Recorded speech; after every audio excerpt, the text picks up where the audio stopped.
اسلامی سال کا آغاز اس جانباز انسان کی شہادت سے ہوتا ہے جو 22 لاکھ ایکڑ زمین پر تنہا حکومت کرتا تھا، جو اپنے دور میں راتوں کو اٹھ کر لوگوں کی خبر گیری کرتا تھا، جس کی قدموں کی آہٹ سن کر شیطان میلوں بھاگ جاتا تھا، جو حکمران ہونے کے باوجود بھی سوکھی روٹی کھاتا تھا، جس کے خوف سے کفار کانپتے تھے۔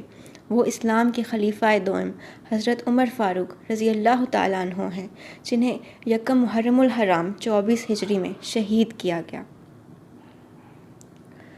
جن کے بارے میں نبی پاک صلی اللہ علیہ وآلہ وسلم نے فرمایا کہ میرے بعد کوئی نبی ہوتا تو وہ عمر ہوتا، جس نے توحید رسالت صلی اللہ علیہ وآلہ وسلم کا جھنڈا آدھی دنیا میں لہرایا۔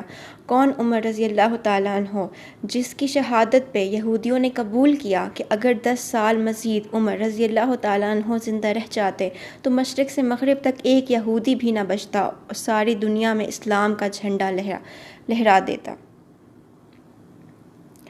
27 ذی الحج سن 23 ہجری بروز بدھ کو حضرت عمر رضی اللہ تعالیٰ عنہ مسجد نبوی میں نماز فجر کی امامت کروا رہے تھے۔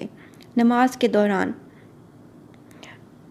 ابو فیروز نامی مجوسی غلام نے زہر آلود خنجر سے آپ کے جسم مبارک پر 3 وار کیے۔ حضرت عمر رضی اللہ تعالیٰ عنہ زخمی ہو کر گر پڑے۔ حضرت عبد الرحمن بن عوف رضی اللہ تعالیٰ عنہ نے نماز پڑھائی۔ بدبخت قاتل نے مسجد سے بھاگتے ہوئے تقریباً 13 مسلمانوں پر وار کیا، جن میں سے 7 شہید ہو گئے۔ آپ رضی اللہ تعالیٰ عنہ کو بے ہوشی کی حالت میں گھر لایا گیا۔ ہوش آنے پر جب آپ کو بتایا گیا کہ حملہ آور مجوسی تھا تو آپ نے اس بات پر اللہ کا شکر ادا کیا کہ حملہ آور مسلمان نہ تھا۔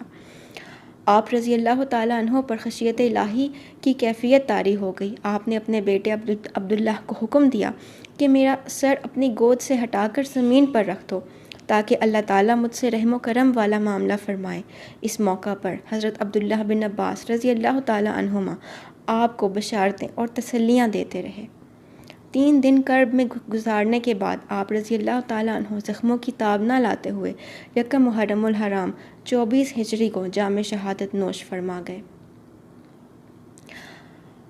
حضرت عمر فاروق رضی اللہ تعالیٰ عنہ کے عدل کی یہ حالت تھی کہ آپ رضی اللہ تعالیٰ عنہ کا انتقال ہوا تو آپ کی سلطنت کے دور دراز علاقے کا ایک چرواہا بھاگتا ہوا آیا اور چیخ کر بولا، لوگو، حضرت عمر رضی اللہ تعالیٰ عنہ کا انتقال ہو گیا۔ لوگوں نے حیرت سے پوچھا، تم مدینہ سے ہزاروں میل دور جنگل میں ہو، تمہیں اس سانحے کی اطلاع کس نے دی؟ چرواہا بولا، جب تک حضرت عمر رضی اللہ تعالیٰ عنہ زندہ تھے میری بھیڑیں جنگل میں بے خوف پھرتی تھیں اور کوئی درندہ ان کی طرف آنکھ اٹھا کر نہیں دیکھتا تھا، لیکن آج پہلی بار ایک بھیڑیا میری بھیڑ کا بچہ اٹھا کر لے گیا۔ میں نے بھیڑیے کی جرأت سے جان لیا کہ آج دنیا میں حضرت عمر فاروق رضی اللہ تعالیٰ عنہ موجود نہیں۔ آپ فرماتے تھے، مجھے اس دن سے خوف آتا ہے جب کفار اپنے باطل پر ہونے میں فخر محسوس کرنے لگے اور مسلمان اپنے ایمان پر شرم محسوس کرنے لگے۔ جو شخص اپنا راز چھپاتا ہے وہ اپنا اختیار اپنے ہاتھ میں رکھتا ہے۔ امیر المومنین حضرت عمر بن خطاب رضی اللہ تعالیٰ عنہ نے اپنے گورنروں کو یہ خط لکھا، تمہارے فرائض منصبی میں میرے نزدیک سب سے اہم نماز ہے۔ جو نماز کی حفاظت کرے گا وہ پورے دین کی حفاظت کرے گا، اور جو نماز کو ضائع کر دے گا وہ باقی فرائض منصبی کو زیادہ ضائع کرنے والا ہوگا۔ آپ فرماتے تھے، جس نے رب کے لیے جھکنا سیکھ لیا وہی علم والا ہے، کیونکہ علم کی پہچان عاجزی میں ہے اور جاہل کی پہچان تکبر میں ہے۔ ہمیں چاہیے کہ ہم امیر المومنین حضرت عمر فاروق رضی اللہ تعالیٰ عنہ کی حیات کا مطالعہ کریں اور اس میں سے سبق اخذ کریں اور ان کے فرمودات پر عمل کرنے کی کوشش کریں۔ اللہ ہم سب کا حامی و ناصر ہو۔ درود شریف کی کثرت کیجیے۔